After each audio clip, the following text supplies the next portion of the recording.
ኢትዮጵያ በድህነት አትቆይም። እንዲሁም የመብራት ማጣት በዚህ ክፍለ ዘመን አስነዋሪ አሳፋሪ ነገር ስለሆነ እናቶቻችን በእንጨት ጭስ አይናቸው እየሞጨሞጨ የሳምባ በሽታ ተጋላጭ እየሆኑ የሚኖሩበት ዘመን ማብቃት አለበት። እንጨት በመሰብሰብ ጊዜያቸው የሚባክንበት ማብቃት አለበት በሚል ከፍተኛ መነሳሳት ሲሰራ የነበረው ይሄን ለመስራት አትችሉም ብለው በተለያየ መልክ ደግሞ ግፊት ያደረጉ የውጭ ኃይላት በተፈጥሮ ሀብታችን የመልማት እድላችን ሊነፈግ አይችልም በሚል በአድቮኬሲ በመንለው ማለትም በመሞገት አንድ ሆነው ድምጻቸውን በማሰማት በያሉበት ሀገር ላለ አካል እንዲሁም ደግሞ ከፍ ሲል እስከ ተባበሩት መንግስታት ድረስ በመድረስ በጽሁፍም በማህበራዊ ሚዲያም በሰልፎችም ተመራጮቻቸውን በመወትወት ባገኙት ሁሉ የኢትዮጵያን ጥቅም ለማስጠበቅ ሲሰሩ ነው የነበረውና ይህ ትልቅ አብነት ነው ብሎ መውሰድ ይቻላል።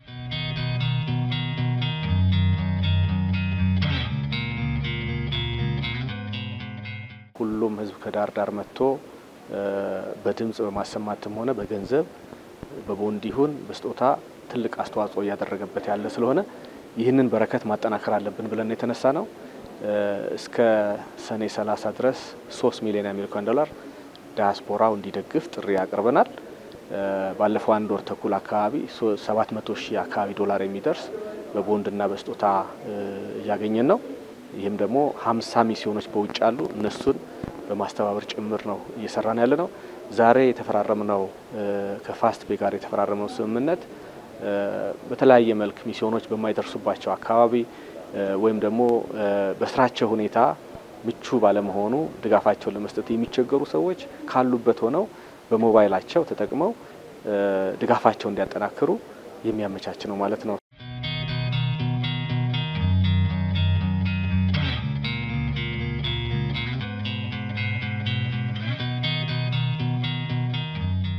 ፋስት ፔይ ኢቲ አፑን ዳውንሎድ በማድረግ ወይ ደግሞ ከዌብሳይት እንዲሁም የዲያስፖራ ሰርቪስ ዌብሳይት ላይ ሊንኩን እናስቀምጣለን። እንዲሁም በተለያዩ ሶሻል ሚዲያዎች ላይ ይሄ ሊንክ ይቀመጣል።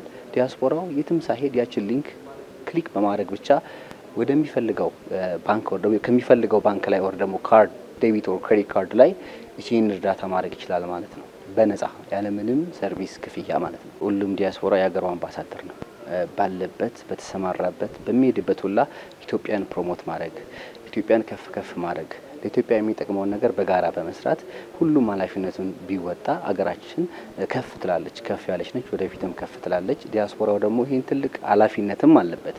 ምክንያቱም የተሻለ ዓለም ላይ ነው የሚኖረው፣ የተሻለ ኤክስፖዠር አለው፣ ብዙ ነገሮችን ያያልና የተሻለች ኢትዮጵያን ለመፍጠር እያንዳንዱ ዲያስፖራ አንድ ጠጠር ቢያስቀምጥ ወር ደግሞ አንዳንድ ትክክለኛ መንገዶችን ቢከተልና አገሩን ሰፖርት ቢያደርግ በጣም መልካም ነው ብዬ እላለሁ።